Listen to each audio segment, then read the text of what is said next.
হুসাইন একবার বিশ্বনবীরে প্রশ্ন করলেন, নানা মানিল আমজাদ ইলাল্লাহ, বলেন তো নানা আল্লাহর কাছে কে বেশি দামি, আপনি নাকি আমি? বিশ্বনবী বললেন, হুসাইন আনাল আমজাদ, আমি বেশি দামি। হুসাইন বলল, নানা জি আমি মানি না, আনা লা ওয়াফিক, আমি মানি না নানা। কেমন করে আপনি আমার চাইতে বেশি দামি হন? আপনার চাইতে আমি বেশি দামি। বিশ্বনবী বললেন, হুসাইন আমি হলাম নবীদের নবী, আখির নবী বিশ্ব নবী, আর তুমি হলা আমার উম্মত, তোমার চাইতে আমি বেশি দামি।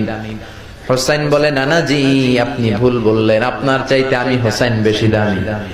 সুবহানাল্লাহ কইবেন না? বিশ্বনবী বললেন, কাইফা যালিক, কেমন করে এটা?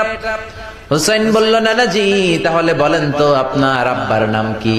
বিশ্বনবী বললেন, আমার আব্বার নাম হলো আব্দুল্লাহ। কি নাম? হুসাইন বলেন, আনা খালি আব্দুল্লাহ।